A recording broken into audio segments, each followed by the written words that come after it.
롯데에 물건이 나타났습니다. 경험이 부족한 선수가 살 떨리는 순간에 씩씩하게 자기 공을 뿌리고 팀의 승리를 지켜내 김태형 감독의 박수가 터질 수밖에 없었죠. SSG와의 경기에서 3연패를 당할 수도 있는 상황에서, 그리고 전날 충격에 블론 세이브를 당하면서 믿기지 않는 대역전패를 당한 최악의 상황이었습니다. 김태형 감독의 마지막 선택은 도박에 가까웠는데요. 하지만 이러한 악조건에도 불구하고 롯데는 8월 1일 경기에서 4대2로 승리를 거뒀습니다. 김태형 감독은 하루 전에 1군으로 콜업된 송재영을 김원중의 빈자리에 투입하면서 어린 투수를 출전시키는 도박수를 펼쳤습니다. 불펜진 소모가 많았고 눈에 띄는 자원도 없는 상황이라 31일 다시 콜업이 되었는데, 도대체 뭘 어떻게 준비를 했는지 180도 다른 선수가 되어서 나타났죠. 그러면 새로운 신예인 송재영과 롯데의 상황에 대하여 알아보겠습니다. 구독과 좋아요 눌러주시고 롯데의 선전을 응원해주세요. 롯데는 7월 31일 SSG 랜더스와의 경기에서 믿기지 않는 대역전패를 당했습니다. 10대5로 앞서고 있는 상황에서 마무리 투수인 김원중이 당연히 팀의 승리를 지켜줄 거라고 생각했지만 5점차 리드를 지키지 못하고 동점을 허용했죠. 12회 초 롯데는 1점을 추가하여 승리를 거두는 듯 했지만 12회 말 현도훈이 아웃카운트 1개를 남기고 오태곤에게 끝내기 역전 투런 홈런을 허용하면서 11대 12의 대역전패 드라마에서 비극의 주인공이 되었죠. 다 이긴 경기를 놓친 것도 모자라 믿었던 마무리 투수 김원중이 5점차 리드를 지키지 못한 것은 더욱 큰 타격이었는데요. 또한 김원중의 붕괴 여파는 단순히 한 경기로 끝날 것이 아닌데요. 35개의 공을 던지면서 1일 경기에서 쓰기 어려운 상황이 되었죠.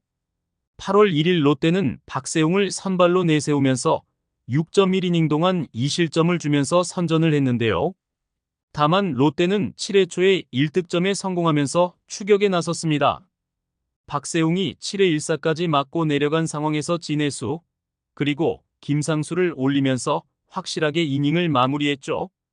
롯데는 8회 초에 상대의 실책에 힘입어 3점을 추가하면서 4대2로 경기를 뒤집었지만 결국 9회가 문제가 되었습니다.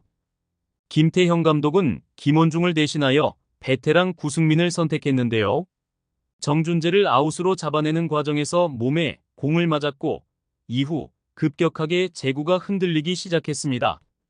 구승민은 이지영과 하재훈에게 연속으로 볼넷을 내줘서 1사 1-2루에 몰렸는데요. 경기를 지켜보는 사람들도 구승민이 공에 맞은 뒤 정상이 아니라는 것을 확인할 수 있었죠. 그런데 김태형 감독의 선택은 불펜에서 몸을 풀고 있었던 한현희가 아닌 좌완 송재영을 투입시켰는데요. 아무리 상대 타순이 최상민, 그리고 박성환이라는 좌타자로 이어지고 대타로 낼만한 우타자가 없다고 해도 도박수에 가까운 기용이었죠. 라운고를 졸업하고 2021년 롯데의 2차 4라운드로 전체 31순위로 지명을 받고 입단한 송재영은 2021년 1군에 데뷔를 했지만 큰 성과를 남기지 못하고 입대를 했습니다. 상무에서 기량이 좋아졌다는 평가를 받고 제대를 했지만 올해 1군 출전은 어제까지 3경기에 불과한 선수이죠. 그리고 파이어볼러가 아닌 제구력으로 승부하는 기교파 투수인데요.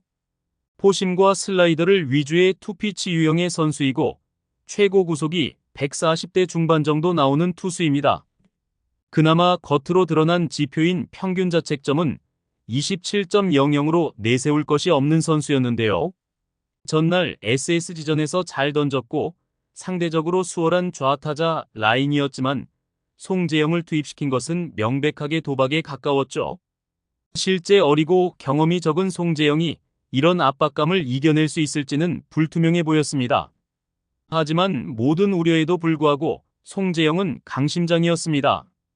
패스트볼과 슬라이더 콤보로 차분하게 경기를 풀어갔고 제구도 잘 되었는데요. 최상민과 승부에서 투 스트라이크, 원볼로 유리한 카운트를 잡은 뒤 4구째 가운데 패스트볼을 던져서 루킹 삼진을 잡아냈죠. 롯데 벤치는 마지막 타자도 송재영으로 밀고 나갔습니다. 최근 타격감이 좋은 박성환과 승부에서 이어진 패스트볼을 연거푸 던지며 헛스윙 삼진을 잡아냈습니다. 9회를 마무리하며 롯데의 승리가 확정되는 순간이었는데요. 그와 더불어 송재영의 데뷔 첫 세이브가 올라가는 순간이었습니다. 또한 롯데가 어제 김원중의 악몽에서 벗어나는 순간이었죠. 김태형 감독도 경기 후 어제 경기에서 팀 분위기가 조금 가라앉을 수 있었는데 오늘 경기에서 선수들이 집중력을 발휘해서 좋은 경기를 하며 승리할 수 있었다. 선발 투수로 나선 박세웅도 역할을 잘해줬고 손호영 선수도 좋은 타격을 유지하면서 팀 분위기를 끌어올리는데 큰 역할을 했다면서 마지막으로 등판했던 송재영 선수가 잘 던져준 덕분에 너무 귀중한 세이브를 기록했다고 이날 수훈 선수 중 하나로 송재영을 뽑았습니다. 실제 일종의 도박수를 던져서 감독이 원하는 방향의 결과를 이뤘기에 더욱 기뻐하는 듯 했죠. 송재영은 경기 후 등판 상황의 결과는 제 힘으로 할 수 없다. 후회 없이 던지고 내려오자는 생각을 했다. 등판 후 긴장이 되기는 했지만 성빈이가 잘 이끌어줘서 카운트를 잡고 승부할 수 있었다. 첫 세이브에 대한 소감보다 먼저 팀의 연패를 끊을 수 있도록 노력하겠다고 다짐을 했죠. 롯데의 입장에서도 김원중이라는 확실했던 마무리 카드가 잠시 주춤한 상태에서 새로운 유망주는 매우 반길 것인데요. 후반기 들어 김원중의 부진이 매우 심각하고 올 시즌을 마치면 FA 자격을 획득하는데 FA전 효과가 전혀 일어나고 있지 않죠.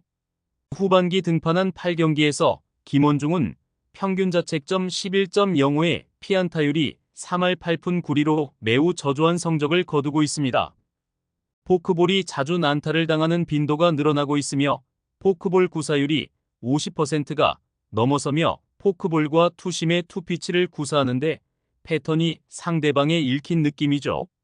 그래서 8월 1일 초반까지 0대2로 끌려가면서 스윕을 당할 위기를 4대2로 뒤집으면서 승리를 한 것이 더 클 수도 있죠. 경기 시작부터 전날 35개의 공을 던진 김원중은 이번 경기에 등판할 수 없는 상황이었고 구승민마저 연속 볼넷을 주면서 스스로 위기를 자초했습니다. 그렇기에 9회 말 1사 이후에 나온 송재영이 두 타자를 모두 삼진으로 잡아내는 퍼포먼스가 더욱 빛날 수 있었던 것이죠.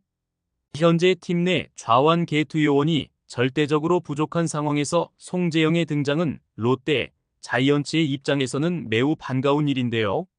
올 시즌 최준용, 구승민 등 믿었던 개투 요원들이 부진해서 헤어나오지 못하고 있고 그나마 시즌 초반 필승조로 버텼던 신인 전미르도 좀처럼 컨디션을 회복하지 못하고 있습니다.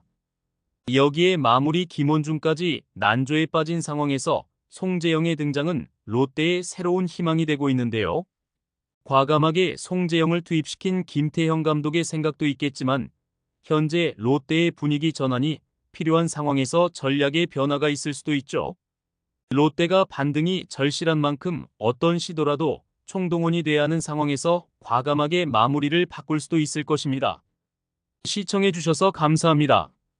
지금 구독 누르시면 행운이 찾아갑니다.